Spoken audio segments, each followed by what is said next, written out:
Senator Pocock-Short, but go ahead. No problem. Thank you, President. My question is to the Minister representing the Defence Minister, Minister Wong. Minister, in estimates not last week, the week before, I put to you some questions about our relationship with Japan and Korea. And both you and officials talked about how very deep our strategic alignment is. Last week's announcement on C-3000 that a Japanese and a German ship have been down-selected. Can you tell the Senate how this reinforces our relationships in the region, please? Thank you, Senator Van. Minister Wong. Thank you, President, and thank you to Senator Van. And I do recall the exchange. I think it was in Foreign Affairs estimates, but I know your interest in defence procurement. And if I may, while I'm on my feet, recognise the members of the ADF who are here today and on the parliamentary program, and thank you for your service. Thank you for your service. In relation to defence procurement, I think the first point to be made is that the government first has to look to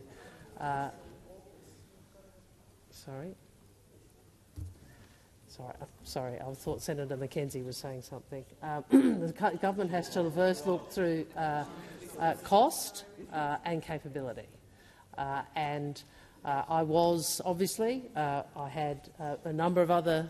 There are a number of other countries who had an interest in this particular procurement. They made that interest public. They, would engage obviously with the Foreign Minister, and I would say to them, look, we deeply appreciate and our strategic relationship with you.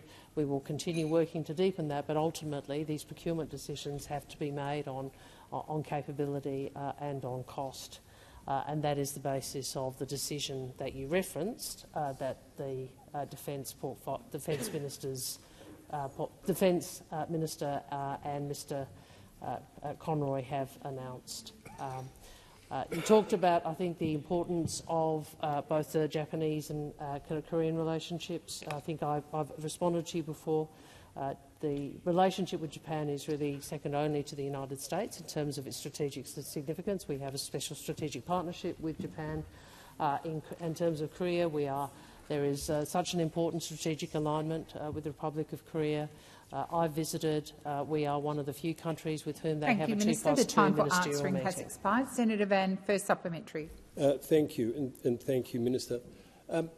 Minister, there's widespread rumours that Navy took, of the two bids that Navy took forward to NSC, one was the Japanese bid and one was the Korean bid. Can you shed any light on why it changed from the Navy's pick of the suitable capability to a different one? Thank you, Senator Van. Minister Wong. Well, Senator, I think there's sort of a couple of things I'd say. First, you shouldn't believe every rumour you hear, but more importantly, I certainly am not going to comment on what may or may not have happened in any NSC meeting, but I would say in relation to this procurement, we understand the importance of this procurement. As I said in my primary answer, we were very transparent with the various bidders about the nature of the assessment that was going to be made. Of course, commentators will talk about the importance of particular strategic relationships, but ultimately our job as a government is to make sure we procure the capability that the Defence Force needs. That is the approach the Minister is taking.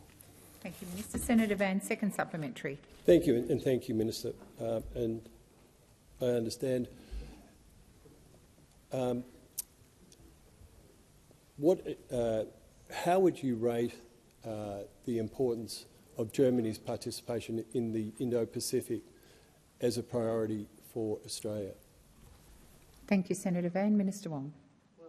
I'd make a few points. I suppose I'd go to the underlying proposition, which you're making, but you're making politely, but you are making, and which is,